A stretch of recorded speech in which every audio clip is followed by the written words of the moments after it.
Robots Radio. Games, lore, stories, community. Just press play.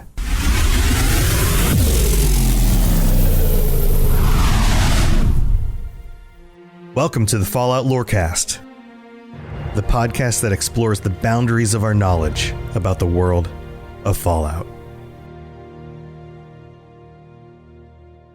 We're going to the city. I'm gonna do some shopping and buy all the stuff. BuddyBot, what are you doing? I'm getting ready. You said we're going to Vault City. We're gonna do some. I figured we could do some shopping while we're there. Yeah, that's not exactly what's going on this week. As usual, you've misunderstood what I was talking about. Oh man, I really need some new bananas. Wait, bananas? Yeah, I'm running out of bananas. But you don't eat bananas. Yep. I'm not even going to get into it. Welcome, everybody. This is this week's episode of the Fallout Lorecast. And BuddyBot here has spoiled the intro, I guess. Well, maybe not really spoiled. I didn't spoil it. Everybody loves me. I'm so charming. Okay. BuddyBot has improved the intro of the episode. And we're not just talking about Vault City. He mentioned Vault City. We're not just talking about Vault City. There's a reason why we're going to bring up Vault City, and that has to do with a potential leak, which is probably not true, but we're going to discuss it anyway because it's interesting. What am I talking about? There was a post to IMDB this last week sometime. Somebody updated the information for the Fallout TV show on IMDB. Now, I'm going to get into the details about why or why not this is trustworthy. This has been discussed around the community as of late, but I'm also going to get into some details here about the potential for this to be accurate and what this might actually mean and how this would fit into the lore if it is in any way accurate at all. So stay tuned. We're going to get into some details here. I think it's going to be interesting. So here, I'm just going to share with you what it says, and you can draw some determinations just by the way this is set up. This is from IMDb. It says episode number 1.1, season 1, episode 1, Fallout, action, adventure, drama. All of that sounds about right. Then there's a very brief description. It says, as the Brotherhood of Steel invade the Vault City, it is the job or Mike and Elizabeth to rescue the citizens. Okay, so clearly there's a typo in here. It is the job of Mike and Elizabeth to rescue the citizens, right? So before we get into the plausibility of this and any of the I guess there's a few different camps on this. Let's talk about shades of gray. This is something that doesn't get discussed enough in internet culture because the internet is polarizing. It wants to make it just works this way. It doesn't want anything. The way the internet works, the way information works on platforms that engage masses of people are that the extremes get promoted. And that affects our way to understand information and to handle information. I'm not going to get too far into this, but what that means is that often there are two sides of a coin on some sort of debate. You've got the left and the right. You've got the red and the blue. You've got the true and the false, right? And as human beings, we like to have clarity. We like black and white in our answers to things, in our decision making. It makes things easier. But with many things, black and white isn't necessarily the only option. There's often shades of gray between the two. Now, what this means is that there are usually options between the two extremes. Now, sometimes the extremes are right, but sometimes the truth actually lays somewhere in the middle. Nuanced arguments, nuanced considerations of things. These are the kinds of things that the internet is very bad at helping us communicate. So let's look at the different, at least some of the things that I think might be going on here. First of all, IMDb can be edited by anybody. So the two extremes that come to most people's minds are either this was written by somebody from the show staff who put this on IMDb as kind of a little teaser, a little placeholder for what's eventually going to come, and they may have typoed the word or. Doesn't seem super likely, but that could be one of the options. That's the extreme, like, yes, this is absolutely legit, totally fine. They just happen to typo one of the words perspective. I think most people don't agree with that. They think that this is probably, and then they flip to the other side. This is somebody going on IMDb, editing the page whole cloth, just making something up because this is what they're hoping it's going to be, or this is what they think is going to get the community talking, which if they did that, then they're right. That worked. Those are the two. That's the black and white of it. But what if there are shades of gray in the middle? What if this was updated by somebody who happens to be in the know? This could be a middle ground somewhere. What if somebody who was working in and around the project took them, took it upon themselves to update this and just put it out there as a little teaser, knowing that they would be anonymous, and also had a typo in there. So it's not official, but it's not made up whole cloth. Another variation on the shade of gray could be, what if somebody was the friend of somebody? We've seen leaks by some of the actors. In fact, over the summer, there was a leak by one of the actors, I believe in Korean, where she specifically stated, like, here's it was a picture of her vault suit outfit, and she was sending it to a friend, and she said, oh, and basically, like, hush, hush, I'm part of Vault 33, which was revealed, by the way, in the Amazon images that were put up this last week. That was revealed over the summer. This information got leaked out by that person's friend or connection or somebody that got shared around to, right?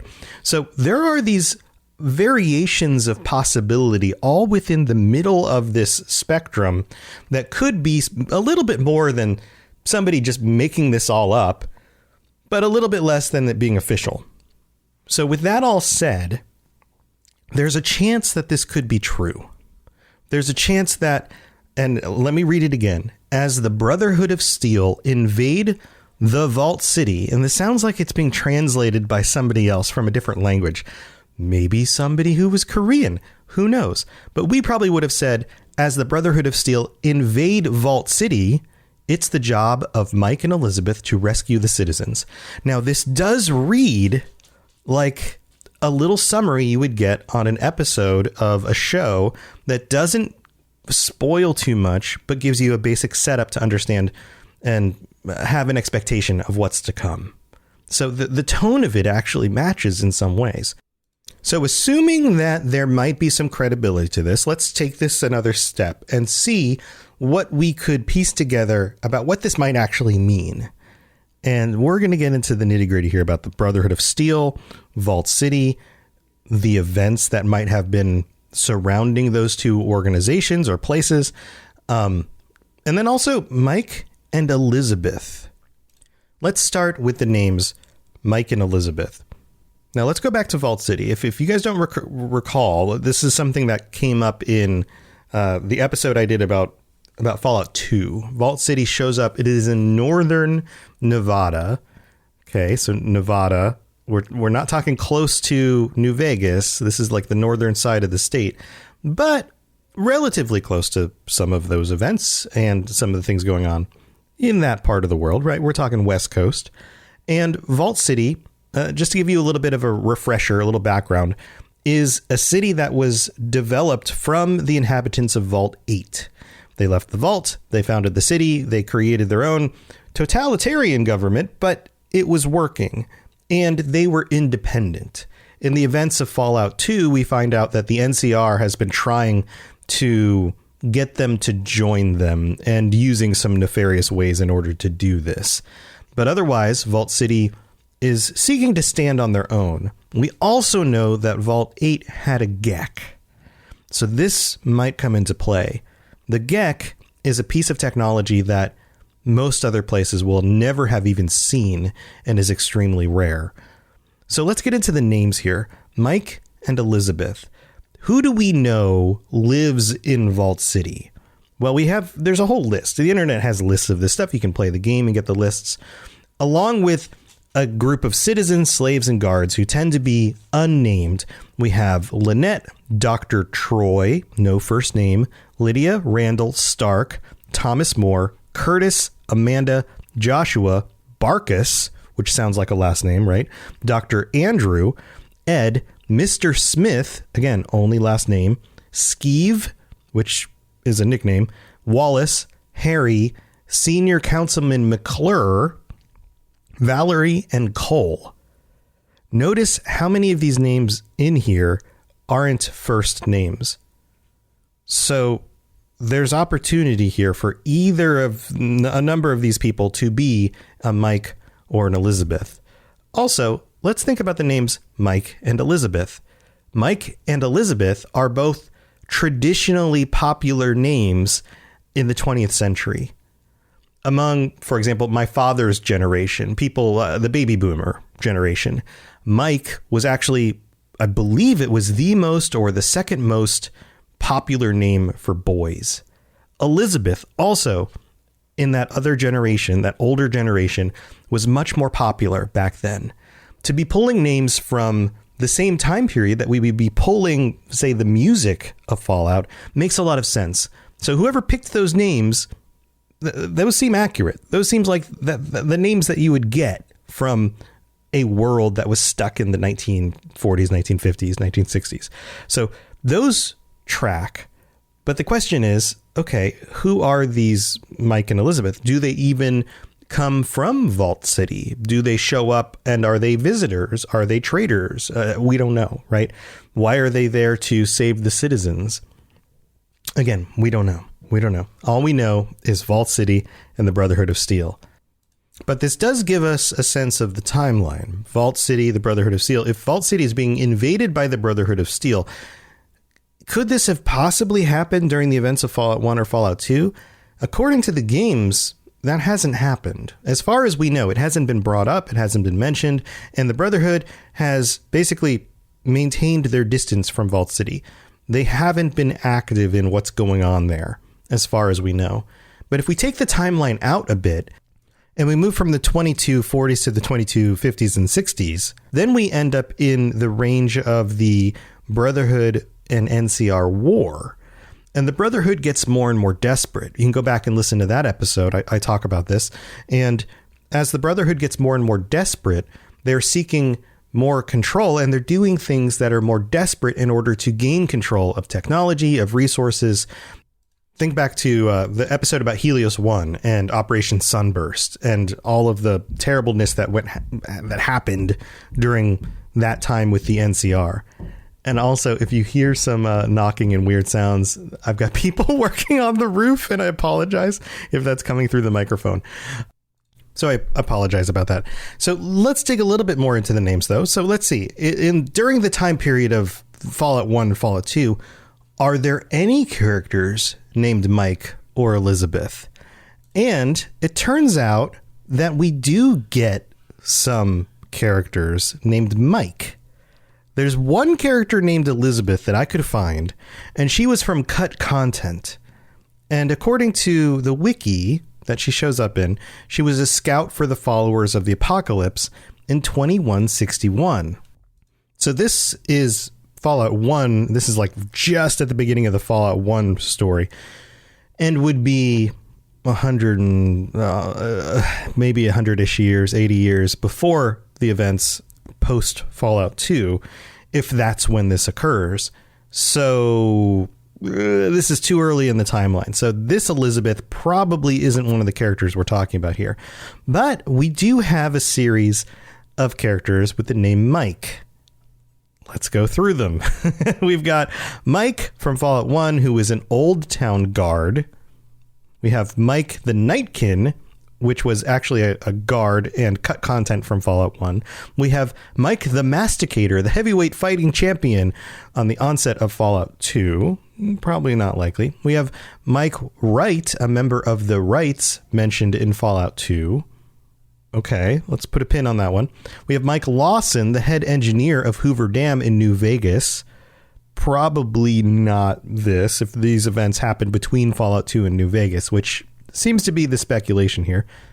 We have Mike Berlin, who was from New Vegas and part of the Dead Money add-on, so probably not possible. And then all the other Mikes come from Fallout 4, 76, and then Van Buren. But Van Buren isn't canon, or Tactics. It's probably not Tactics. Let's just be honest. It's probably not Tactics. And Van Buren, as much as people write me and say things like, in Van Buren, these things happen, and that's part of the lore. Yes, but it's not canon. It's wonderful speculation. It's wonderful fodder for the way things could potentially play out or eventually get included in the canon. It was inspirational for some of the work they did on New Vegas, but it's not canon. It didn't happen. It happened behind closed doors and never got released into a game. And I'm going to stick by Ferret, who, by the way, if you hadn't heard, Ferret was one of the designers for Fallout and was working on Starfield. Super awesome guy. Ken and I had the opportunity to interview him a few times on this show. You can go back and listen to that episode. He recently passed, and so condolences to his family and all of his friends. Such an amazing guy. I don't know why we always lose the good ones, but the few times I had the opportunity to talk with him, super, super awesome guy, just absolutely loved these games and added so much to them in ways that we probably will never fully understand. But Ferret said in the interview when he was heading up Fallout 76 that if it didn't happen in a game, then it's not canon. So if it doesn't happen or mentioned in a game, then it's just speculation. So let's get back from that a little bit. That's who we have for Mike. And the two closest candidates are Mike the Masticator, was a heavyweight boxing champion from New Reno. And then the Wrights, Mike Wright, who is part of the Wrights, who were also from New Reno. New Reno, again, is in Las Vegas, considerably south from the Vault City area, but could be something of a reference to those people. Probably not. They don't seem like the kinds of individuals who would be saving people from Vault City, but at least they're mentioned, right? Okay, so what about other variations? We have Mikey, so Mikey Frazier, a vendor in NCR Town in Fallout 2. Maybe, but probably not. And then we have a number of other Mikeys from other Fallout games. And then we have Michaels. And there's only two of these that would actually fit into this story potentially. If it's, again, pre-New Vegas, post-Fallout 2, doesn't include characters from New Vegas, which I think would be very highly unlikely. Michael, who was a member of the Blades. They're a group of survivalists in the Boneyard, and the Boneyard's a considerable distance away from the Vault City. But then we also have Michael, who was a knight of the Brotherhood of Steel, stationed in Lost Hills in Fallout 1. The problem with both of these are that they come from Fallout 1, so if they're still around in the events post-Fallout 2, then they must be very old. So chances are not them. We don't get anybody from Fallout 1 that's like a ghoul, and so therefore could probably still be around and, you know, living forever or whatever ghouls do, but nothing like that. So when we go down this trek of Mike's and Elizabeth's, we don't get a ton of options. Oh, and you know what? I just did a little bit of more research. I took on other variations of the name Elizabeth, and I found one more. There's Liz, the proprietor of the general store in Broken Hills in 2241. This is a Fallout 2 character, so this is interesting. So aside from the town of Gecko, which is ghouls and Vault City doesn't get along with them, and Modoc to the west of Vault City, Broken Hills is the next closest location south of Vault City on the way to New Reno. This is interesting. I'd forgotten about her. She is a member of the anti-mutant conspiracy. She also manages the trade routes. So maybe being somebody who handles the trade routes, she happened to be in Vault City for some reason. Another potential.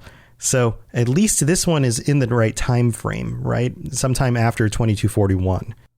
So again, all of this is speculation based off of information that is most likely false, but at least it's worth checking out and looking into. We're going to get into more details about what's actually going on in the timeline and why this post Fallout 2 period seems to make the most sense for this, if this is true. But first, we've got to thank our patrons, so we'll be right back.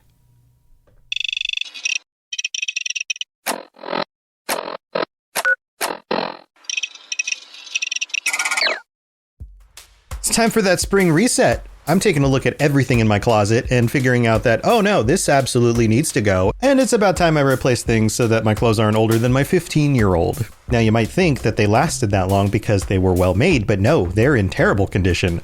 Unlike the new jeans I just got from Quince. Jeans have always been my personal go-to because you can kind of wear them for lots of different things, but maybe they're not your thing. Maybe you're looking for, 100% European linen with insanely soft flow knit activewear fabric. It's definitely getting warmer, and their flow knit activewear is moisture wicking, anti-odor, and soft enough that you'll actually want to wear it every day. So pick out what you want. You can't go wrong because they have prices 50 to 60% less than similar brands. And like I said before, they are high quality. I continue to wear their clothes all the time, and I know that these new jeans are going to last me a lot better than the other things in my wardrobe. And on top of it, they look great. They're so comfortable, and I spent just as much on the jeans that I am now cleaning out of my wardrobe. So if you're looking for something better, just all around better, go check out Quince. So go do it right now. Refresh your wardrobe with Quince. Go to quince.com/falloutlore for free shipping and 365-day returns. Now available in Canada too. Go to quince.com/falloutlore for free shipping and 365-day returns. Quince.com/falloutlore. Hello there, old chap. Good to see another of General Atomic's finest, still eager to serve. All right, so here we are in the middle of the show, and we get to thank our patrons. We have some brand new patrons this week. SS5, Adrian Fallout Trevino, and Scott O. Welcome to the Patreon. Thank you for your support. You guys are absolutely the best. I mention this all the time, but I couldn't do this without you. All 63 of you currently. Thank you so very much. I hope you guys are enjoying the benefits you get from the Patreon. And if you are interested in joining the Patreon, head to patreon.com/Fallout Lorecast. Also, got to shout out our Sentry bot, Dylan R. Thank you, Dylan, for your support. We really do appreciate it. And we've got some new reviews this week. We have this one that came in from Canada. Again, sorry about any of the sounds if you can hear them. This one is from Nice App in Canada, who writes, awesomeness, 5 stars. Hey man, been loving your podcast so far. 76 killed Fallout for me, but about a week ago I started listening to Fallout Radio. Then I found this just great, and I'm going to start playing again. Keep up the absolutely amazing work. Thanks, Nice App. And Fallout 76 has gotten a lot better. So if you're looking for something different than what it was when it launched and all the negativity that surrounded it, there's a lot of people who are jumping back in and going, oh man, I like this game now. So might be worth a shot. Then we've got Daz FM from Great Britain. Why did I stumble over Great Britain? I don't know. Tip Top Podcast, 5 stars. Hello from across the pond. Hello. I'm like waving across the ocean right now. Great podcast. Found this during the lockdown and was hooked since. I started listening from the beginning, loved hearing all the lore about the vaults and how the podcast progressed. I loved when Lainey joined and was sad to see her leave, but still love the whole thing and get excited to see where there is a new episode each week. If I had the time, I'd join the Patreon and join the monthly chat. P.S. Missed the gameplay episodes. Darren, thank you so much. Yeah, it's one of those things that I've been thinking about getting back into at some point. Who knows? Maybe we'll come back around and do that. If you do want to see me play some games and do some crazy stuff, come hang out during the live streams. It's been so much fun just getting to know the community more and have people hang out and getting to know each other. So those are on Mondays, Wednesdays, and Fridays in the afternoons here in the U.S. So that would be a much later time for you, but maybe that's your evening, and so that would work out. That's at twitch.tv/robotsradio. All right, everybody, thank you for your support. I can't tell you how much I appreciate it. You guys are amazing. Let's move on with the rest of this episode. If you have any questions about Nuka World, I'd be delighted to answer them. All right, so So we put this whole Mike and Elizabeth issue to rest. There are a few potential candidates, but nobody who specifically stands out. Let's talk about Vault City and the Brotherhood and why this scenario could make sense. First of all, we have locations. We have Vault City, and if you look up the maps, I recommend, especially if you aren't familiar with Fallout 1 and Fallout 2, go look up the maps. You'll get a sense of where all of these places are. Also, the scale of Fallout 1 and Fallout 2 are significantly bigger than the other Fallout games. The other Fallout games become very focused on areas that you could actually walk around as opposed to traveling over long periods of time, which is kind of what you do in the first two Fallout games. So, for example, the region of New Vegas is a very specific and localized section and would only make up maybe, I don't know, a 10th, a 20th of the actual map of something like Fallout 1 or Fallout 2. It's very, very small. In Fallout 2, we move north from Fallout 1. Fallout 1, think Southern California, parts of Nevada. In Fallout 2, we move north. We end up with a lot of places in northern Nevada and in northern California. Vault City is located on the northwestern side of Nevada. You know, the top of Nevada that looks kind of square before it comes to an angle and a point at the bottom? It's located on the northern part of that. And it's significantly far enough away from New Vegas for the events there to not necessarily play into the events of New Vegas. But as part of the region, it plays a role in the region. This is one of the things that we find out in Fallout 1 and Fallout 2 is how interconnected these locations actually are, even though they're significantly far away from each other. It's north of New Reno. It's east of Arroyo, which is on the coast of California. So if you cross through California and get into Nevada, you cross places like Klamath and the Den and Modoc and maybe Redding. It's all in that range. Now, what's also interesting about this is Mariposa Military Base is in Central California in the valley part, not the hills or the mountains on the eastern side, but it's southwest of New Reno. So if you travel from Vault City southwest to New Reno and then continue southwest, you get to Mariposa. The Brotherhood of Steel inhabits areas in this part of the map. So they're not considerably far away from Vault City in the terms of a Fallout 1 or Fallout 2 game. Also, we know that they've moved and are pushing into regions in Nevada when we get to the events of New Vegas and the Brotherhood NCR war. And so traveling to a place like Vault City again wouldn't be too far out of the way if you take things in this large scale, right? So why would the Brotherhood want to go to Vault City? They don't seem interested in them. The Vault City seems to be courted by the NCR. Well, let's extrapolate the timeline and speculate about some things that may have happened. In 2241, Vault City is trying to be taken by the NCR. It's basically, they're basically trying to wiggle their way in for control of Vault City because it would fit into their portfolio, you could say. And they're trying some nefarious ways of doing this. They're looking into things like bribing guards or whatever, just to kind of get in the door. Lots of that kind of stuff. The reason why they want Vault City is because Vault City is so strong and independent on its own. It's actually one of the most secure and normal, I guess if you could say normal, locations on the West Coast. One of the reasons for that is the GEC. I mentioned this earlier in the episode. The GEC being a piece of technology that is not going to be replicated is extremely rare and is very useful.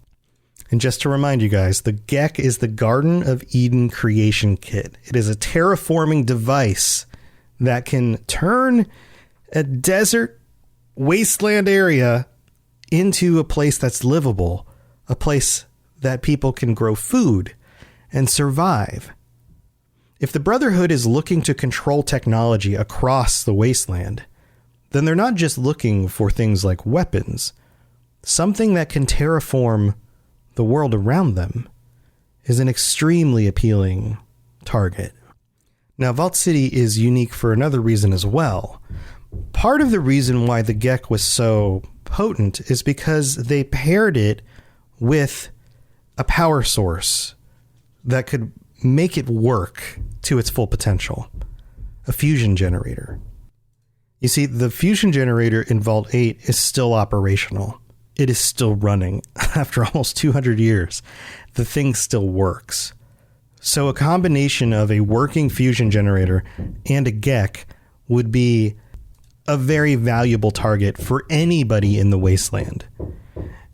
And now we move into the events of the war, the Brotherhood and the NCR war.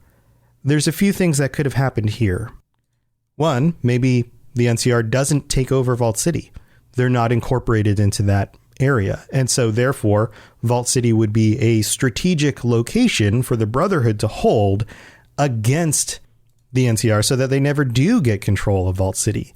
That would be a reason to take it as well. So the Brotherhood taking it to stop the NCR from even getting the chance to take it, plus the Gek and the fusion generator, all of a sudden this becomes a very, very valuable location. Or what if the NCR takes it over?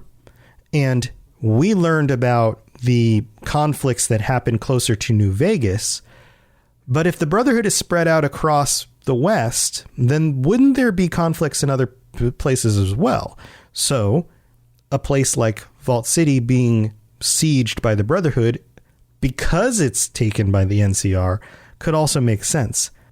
They're trying to stop the NCR. There's active conflict in the area. Maybe war has broken out more openly in this part of the map. And due to that conflict, you've got a bunch of soldiers marching around in power armor with laser weapons. The town goes up in flames, and Mike and Elizabeth need to save people. Now, there's one other detail here. In the pictures that were revealed, or just, I guess there's a single picture that was revealed by Amazon in the last week or so, we had a view from inside a vault looking outwards. There's an individual standing in the doorway with the vault door open and the light coming behind them. They look, it's a single individual, but silhouette. There's a body laying on the ground in front of that door where you can just see the legs peeking out. And then there's three characters standing closer to the camera in this image with their backs to us. And they are from Vault 33. We already saw some evidence that Vault 34 might be included in this story. And we know that that is the vault that is located in the New Vegas area. So Vault 33 is a very similar number to 34. If you look on a map and you have a map showing all the different vault locations across the US, there's a general increase in numbers as you move from west to east. The lower numbers are on the western side. The higher numbers are on the eastern side. The lowest number on any of the eastern locations is in the 50s. All of the locations that have numbers in the 10s, 20s, and 30s exist on the West Coast. And the only numbers that have 30s in them exist on the easternmost part of the West Coast. So places like Nevada. Could Mike and Elizabeth be characters from Vault 33 that went to Vault City? Are they individuals who are seeking refuge from the events of Vault City and show up at Vault 33, like in the image? Any of those things could be possible. Now, again, this is all speculation based on a post that is most likely false in some way, but maybe it holds some truth. I think the timeline here is the most interesting part. The benefit of creating a show that's based on the West Coast, which seems likely, during the time after Fallout 2, before the events of New Vegas, is a brilliant idea. We don't have to canonize any of the endings of New Vegas. It's not so far late in the timeline that it would make it hard to expand the games even beyond that. You end up with these questions about like, well, how come after 200 years, people can't just seem to like make anything new or survive things? It's at a very interesting time in the timeline as far as we understand it. And I think that these locations would be worth going back to. And who knows? Maybe at some point they're going to remake Fallout 1 and Fallout 2 in some sort of new engine or something. That would be really cool. I don't think it's going to happen, but wouldn't this be a wonderful reason to go back and explore Vault City? Those are my thoughts on this. I'd love to hear your thoughts on this as well. And again, please hear me for what I'm saying. I'm not saying that this is 100% real, and I'm sorry for the hammering on my roof. But what I am saying is that there are some interesting ideas here. And if some of these ideas actually do come to fruition in the new TV show, I'm not going to hate it. I think it's going to actually be pretty cool. Share your thoughts with me and the community. The best way to do that is to come by the live stream. That's part of why I do it, because it's hard for me to keep up with all the private messages and stuff. Or just jump on the Discord, post something in the Fallout Lorecast sub channel, whatever it's called, on the Discord. Words are hard. I'm getting too many hammerings on my head on this roof right now. I'm going to let you guys go. Thank you for being here. Have a wonderful week. I'll see you next time. To plug into everything else we're doing, check out robotsradio.net. Reach out to me on Twitter at robots_radio. Check out the Robots Radio Rocket Club, where you can join me and a bunch of our other creators creating your podcast, starting a new podcast, or helping your current podcast grow. There's more information about that on robotsradio.net as well. And you can always talk with us and the entire community, over 2,000 people on the Robots Radio Discord. Come join us. We'd love to chat with you. See you guys next time.